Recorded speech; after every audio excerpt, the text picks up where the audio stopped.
Last time I ended with learning a new ability from the shaman that I knew could help me out somewhere. But before going to that spot, I decided to go up to Dirtmouth to buy some things. I went to the map shop and decided to buy some markers, since places like benches can help save progress and restore life, and markers with stags are also great for fast traveling.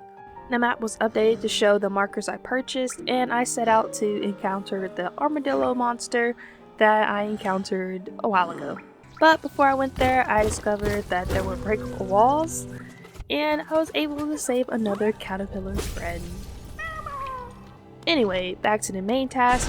I found this big armadillo guy and used a new ability I got to get him out the way.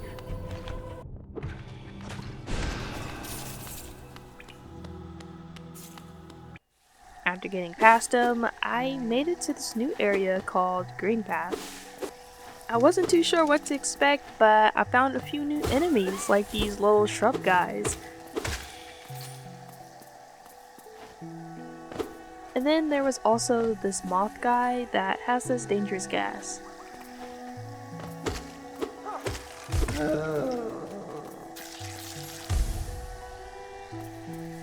I even found out that this green liquid is dangerous to jump in. I continued exploring, and without a map, I wasn't really sure where to go. I was able to find a bench and was able to restore my health and went back to looking around. So I didn't record any of my live reactions during this gameplay because I was coughing a lot and very nasally, but when I got to this part, I was surprised. I was like, hey, I know you. So I decided to start looking around because I knew I couldn't make a jump that high. And when that character ran away, I decided to go down and try to find another way to meet up with them. Looking back at this part, it's really funny because I didn't realize that the vines were holding the platforms up, so I ended up leaving the area at that moment and headed back to Dirtmouth to buy a simple key because during that time I thought it was going to be helpful. After seeing how short I was, I went out to grind for more geos and to see if I missed any of the other areas. As I was looking through the forgotten crossroads, I went back into the temple and noticed that the other guy that was here earlier is just now gone. I'm still not sure about the lore of this game, but I'm sure this place has some important clues. I then went out to fight these big buff dudes because they weren't as scary anymore after fighting that knight guy.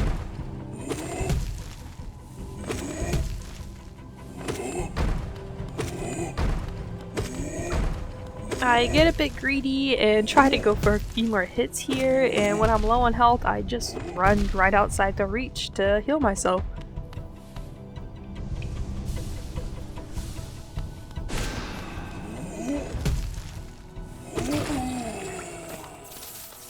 I noticed I hadn't been in this room yet when I found a caterpillar friend and decided to add him to my collection of friends. Speaking of friends, I didn't put Maya in the last Hollow Knight video, but I did meet her and I was ready to fight her at first, but she's cool.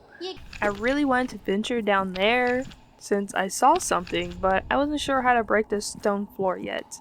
Anyway, here's a little montage of me getting more geos.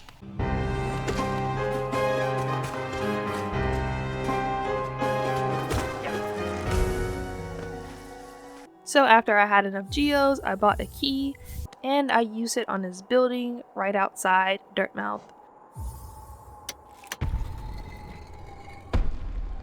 In this new building, I found a new friend named Gigi, and they talked about being able to help, and I wasn't exactly sure what they meant by that at the moment. But then I remembered this comment and later found out that this is indeed the person I give the rancid egg to if I die in order to get my soul back, so good to know. So I went back to Green Path and I realized that I could indeed cut the vines that were connected to these platforms. And yeah, that changed my perspective of this place and I was able to go further in. I heard a familiar sound and found the map maker dude. And luckily I had enough geos to buy the map of this area. I decided to go towards this bench over here and explore the areas in between to maybe get some more markers on the map. I did go into this side area right here.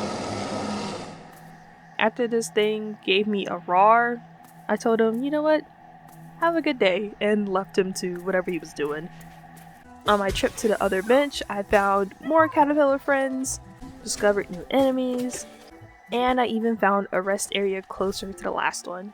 Some of the enemies were easier to avoid, others I was not too sure how to deal with, and then there were some that were pretty sneaky at first, but I eventually learned how to defeat them later.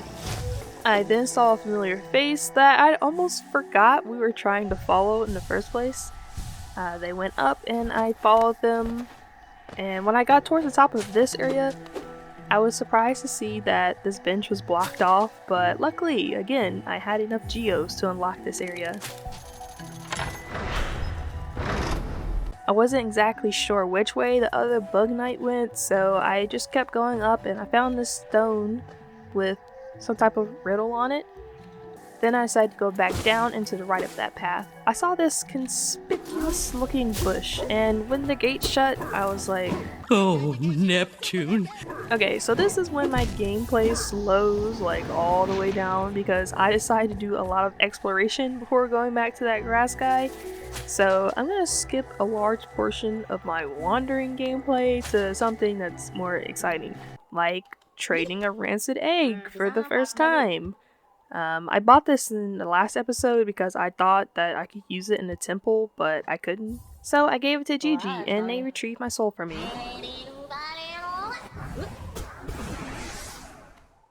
I also gained enough courage to fight this guy, but then I realized that he's the hunter, and he's a pretty chill guy.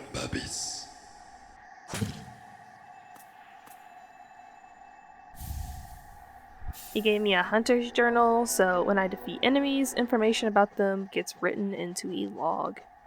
I ended up recording this part and beyond a day later, so I was feeling less congested and sleepy while doing this gameplay. So I decided to fight this guy again. I wanted to keep a distance at first to see when a good time to strike is, and I also did that soul blast ability a few times to see if he ever, like, I don't know, lifts his shield from getting hit by it. He didn't, so on to my next idea. After trying to jump and hit him, I realized that I could only attack him whenever he's in the middle of attacking me. I was also surprised that it didn't take as many hits to kill him as I originally thought it would, especially compared to those buff dudes in Dirtmouth. So I collected the geos and continued looking for the other bug knight. So when I reached this area, I thought it was really cool to see the shift from like a green area to like the rocky and just barren area that I was originally in.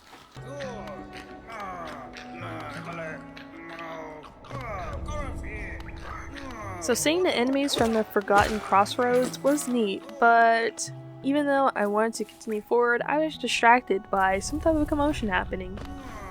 Even though I was looking for this bug knight, I was happy to see one that was more built like my character. At first I thought that I just needed to hit this monster once, but it didn't take me long to realize that was not the case at all. Not gonna lie, I was kinda hoping for this dude to get up and then we like use the power of friendship or something, but seeing as that wasn't gonna happen, I decided to fight the monster by myself. This fight wasn't too interesting, and it was just me jumping and dodging this flying dude and fighting the little minions that he summoned.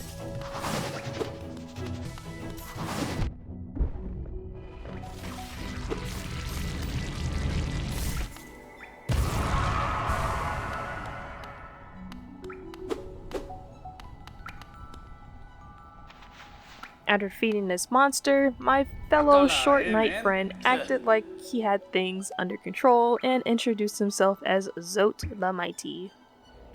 I left him and decided to do some more exploring. I ended up finding this stag sign, and having over 300 geos, I decided to head straight over there to pay whatever toll it was going to be.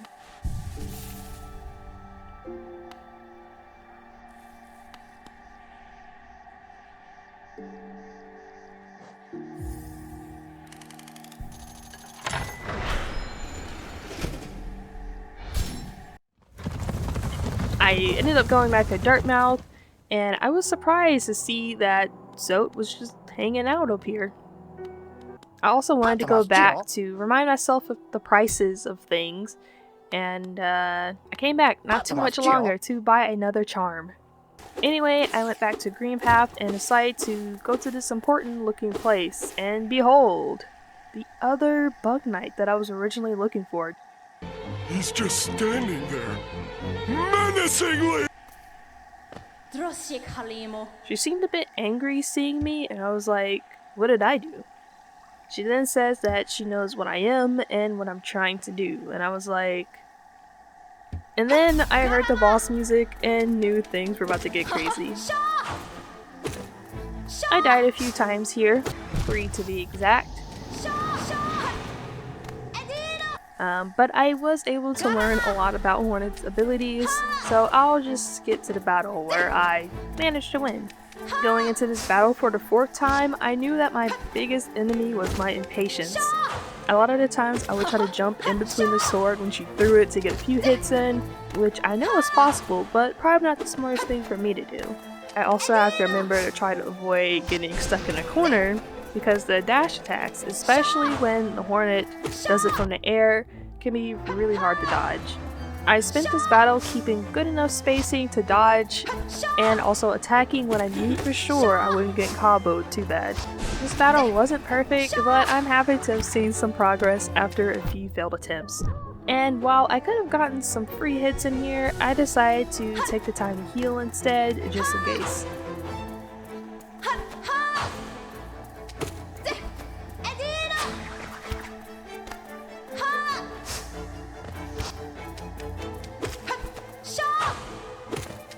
My patience started showing here when I tried to attack, and I probably could have died here.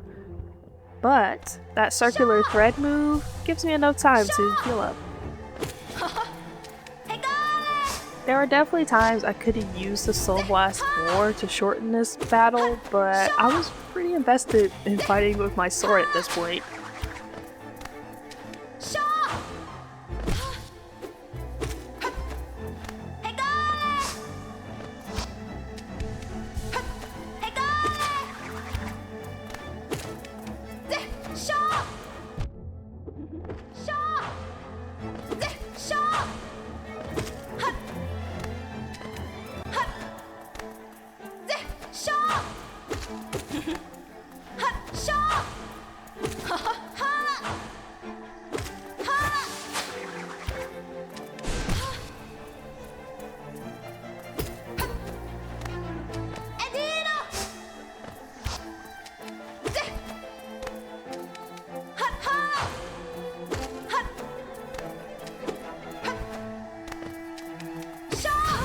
Defeating the Hornet wasn't as dramatic as the other bosses, especially since she just kinda Spider-Man'd out of there.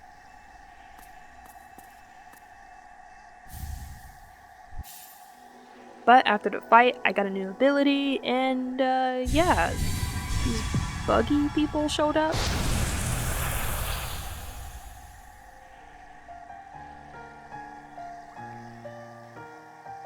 After all that commotion, the gate behind me was still closed, so I went towards the new path and got a bit more practice with using my new ability.